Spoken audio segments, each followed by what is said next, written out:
Hey guys, how are you? It is John C. Morley here, serial entrepreneur. Welcome to IFYL, Inspirations for Your Life. If you are new to the show, well, just launch your camera app, point over at that QR code, touch the yellow ellipse. You'll get my link tree with lots of great information to improve the quality of your life. Inspirations for Your Life podcast, the WTBQ radio show that's live every Tuesday morning. Information such as John's Daily National Day video, uh, other channels, including John C. Morley's recent articles. Definitely want to check those out. Do want to thank those coming back for supporting me all this time. Friends, colleagues, associates, really do appreciate you. And thank you for coming back, whether that's 1 a.m., 1 p.m., 2 a.m., 2 p.m., 3 a.m., 3 p.m., 4 a.m., 4 p.m., 5 a.m., 5 p.m., 6 a.m., 6 p.m., 12 midnight, 12 noon, or whatever time you watch. Thank you so much for watching us on the replays and making the choice to have us be a part of your life. All right. So as I mentioned, we have a great guest coming tomorrow. We have a brand new master topic. We'll get to that later. We have Sheila Mack coming tomorrow. You're definitely going to not want to miss that. And let's get to the master topic, shall we? Here we are. How to be patient. We're on series 2. We're in year 2. That's show 13, episode number 7. So we've been talking a lot this entire week about how to be patient. And we said that patience is not something you don't do or the fact that you're just quiet. It's the actions you're taking, the thoughts you're taking while you are waiting. All right. So, in order to understand patience, I've broken this down to 8 simple steps. IMRPCERC. John, what the heck does that mean? Well, I have an acronym built for you. And that acronym is, everybody ready for that? IMRPCERC. So, first word is in. Second word is my records, people can entertain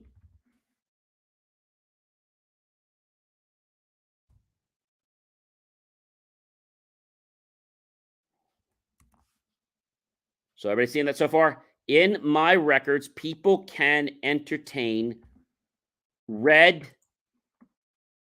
chickens. Let me give that to you again.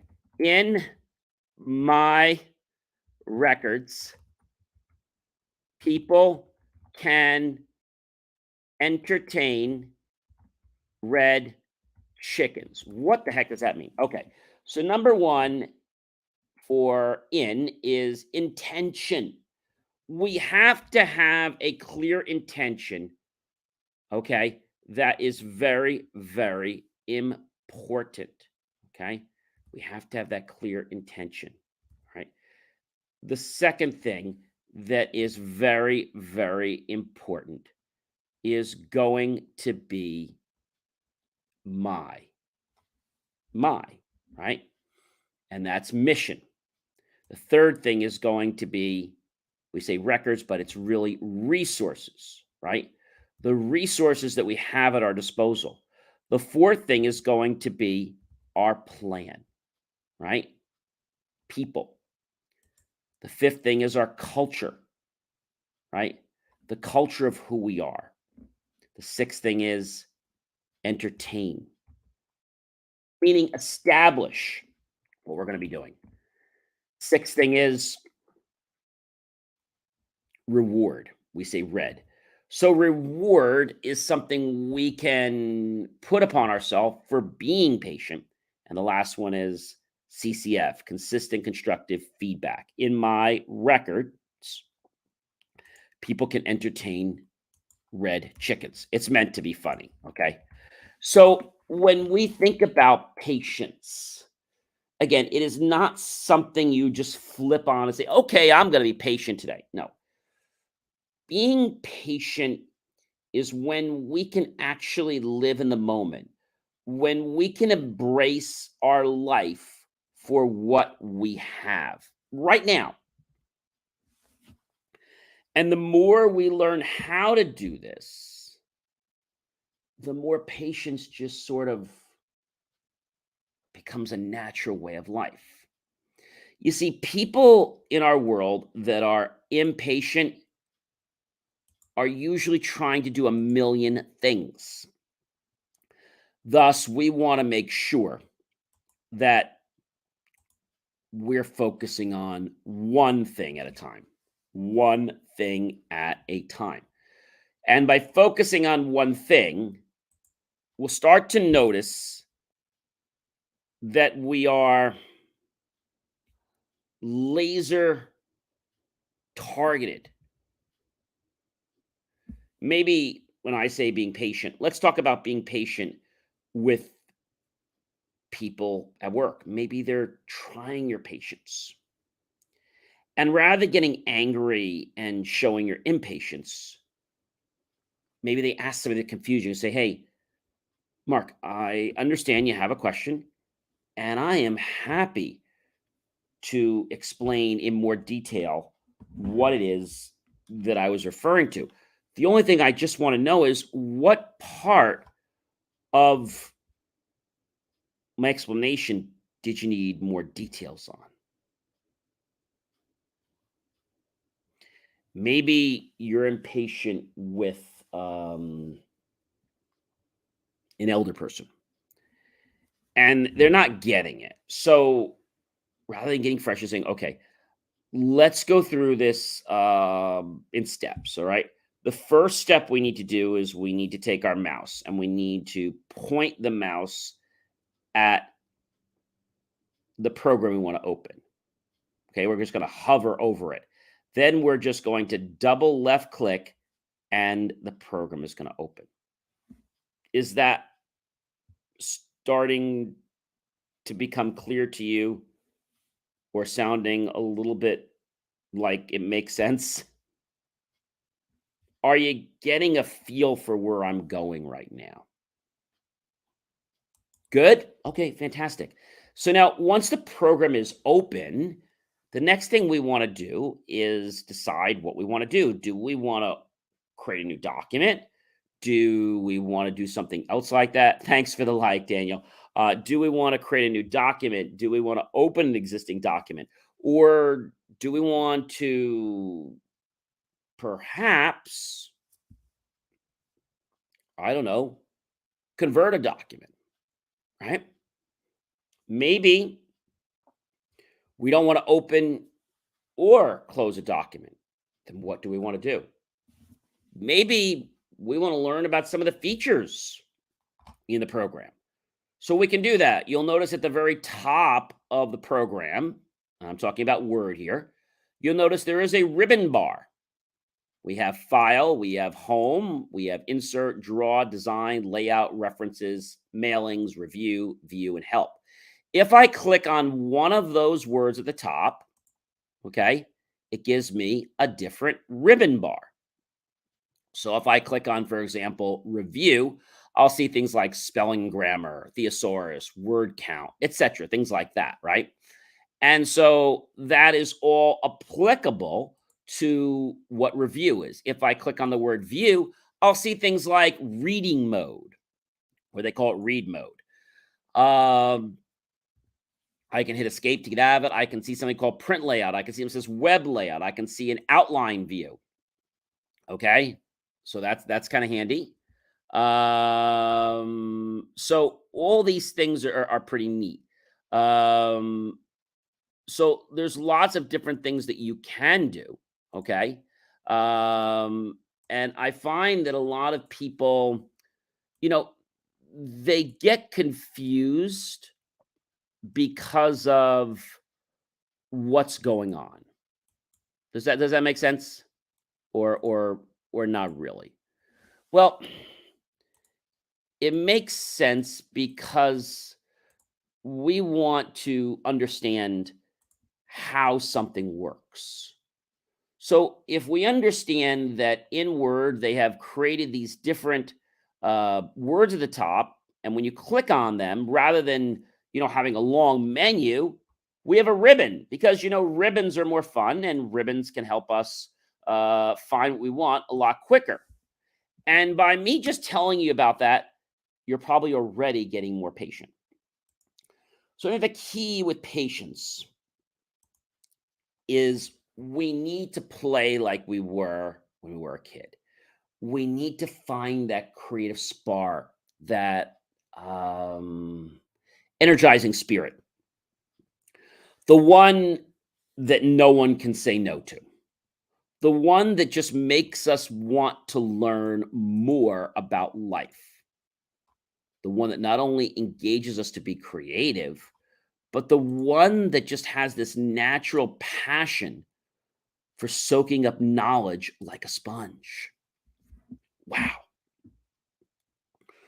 So, if we understand patience,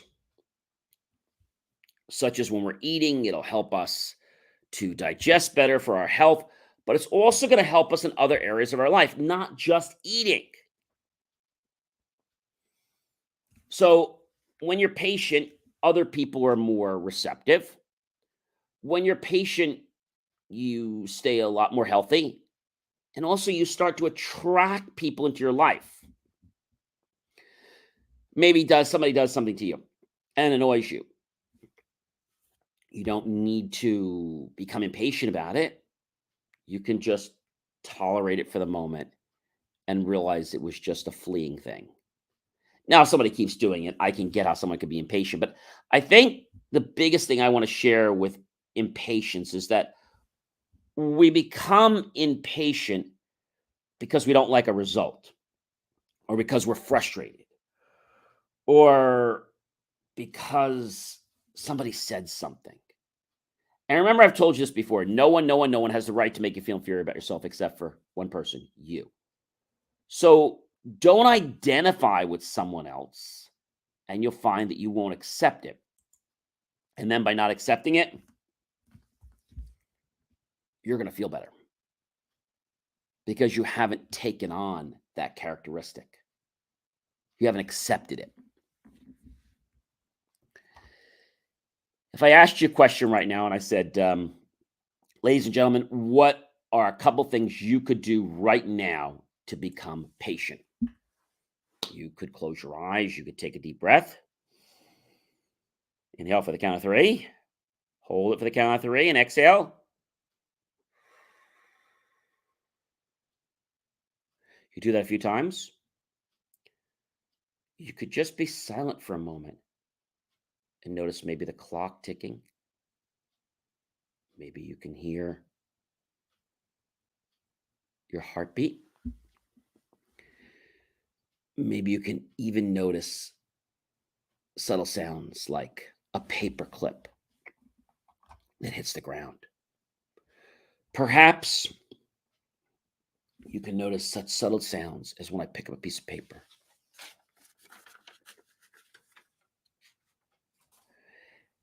Noticing every touch, every sensation. So that's not just what you hear.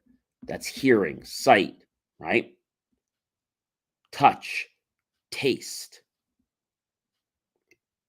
And when we become alignment with our sight, our hearing, our touch, our taste, and our smell, we cause a reaction in our body to become more curious. When we become curious about something, we are not going to be impatient. Try this example tomorrow. Maybe somebody is asking you a million questions and it's bothering you. Or maybe there's a professor talking about some concept that you hate. Just pretend for a moment that there's just one thing you're curious about. It could be, why are we studying this topic? It could be anything. And you could even ask the professors, hey, professor, not trying to be disrespectful. I just want to know, why are we being taught this particular topic? And if they don't answer you, then it's your job to figure out what that topic could do for you. I know many times I was in math class, I was in science class. I'm like, why are we learning this? I always want to know what the practical application of it was. Once I figured out or I saw there was a practical application, I'm like, oh, now I know what I can use this for. Now I want to learn it. Now I'm curious enough to pay attention because I want to have this tool. I want it to become part of me. I'll say it again. When we choose to get creative, when we choose to become curious about anything, our brain opens up like this sieve, like a sponge able to soak up water, or a towel able to pick up water on the counter. And the more curious we become, the more porous our brain is to be willing to grab more information. And when we make those connections, more neural pathways get formed in our brain. And that gets more blood to flow, allows us to create more associations. And you know what happens next? We start to do association learning. We start with one topic, and then suddenly I'm like, I wonder why NASA does it that way. Or I wonder why other people are doing it this way. And not because you want to judge them, but because you're like, I wonder why they're studying it. Or I wonder what they've learned from it. When I was in college, there were lots of times topics came up, and I'm like, why are we learning this? And I went to a couple of my professors, even in psychology. And this one lady was a really nice lady, but she was a tough professor. She was a doctor. And I would go up to her and I was like, Professor? She's like, yes. I mean, doctor? She's like, yes.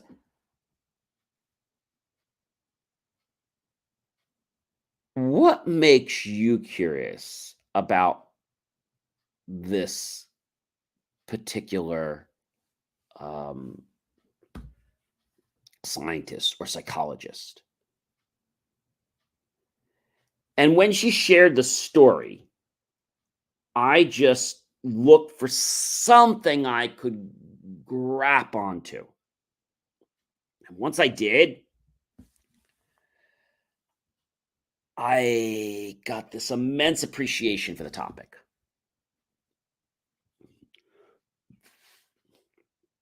So if you become interested, which happens by becoming curious, and that happens by you asking questions like, I wonder what it would look like when. I wonder what would happen if Pavlov had two dogs.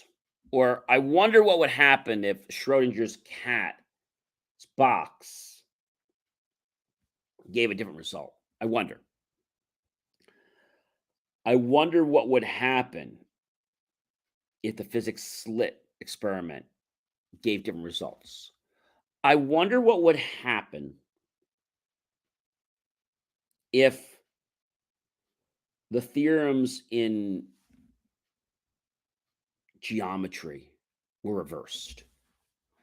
I wonder what would happen if each time I got a thought, I got a question. And you could get creatively playful. The more that you play with this, the more you're going to get aroused to want to engage. Not because you have to, but because you want to. I hope that you guys have learned a lot this week. I know I have, about how to be patient, because patience is something that we need to have, whether we're sitting in traffic, whether we're with a group, whether we're with ourselves. You know, we got to have patience with others, but we also got to have patience with ourselves. And, you know, you can't have patience with others, ladies and gentlemen, unless you start to develop patience with yourself. So another good way to develop patience is to set a timer or your watch and say, okay, I'm going to be patient right now for 15 seconds or 30 seconds. And I'm just going to become so connected with what's around me. How is the chair feeling in contact with my body? How are the clothes feeling in contact with my skin? How is the temperature in my mouth different than the temperature at my feet or from my head? And these cause your thoughts to go a certain place, and that causes the energy to go there. I hope you guys had an amazing week with me. You know, we're going to have another master topic tomorrow. I can't tell you what that is. I hope you'll like, love, support the channel. Definitely comment below. Share this out with your friends, colleagues, and associates. Go to my YouTube channel after you've tagged everyone you know here and share it out and click on that PayPal link, all right, on John C. Morley. That's John C. Morley, Serial Entrepreneur's YouTube channel. And make the choice, ladies and gentlemen. Click on that PayPal link and buy my team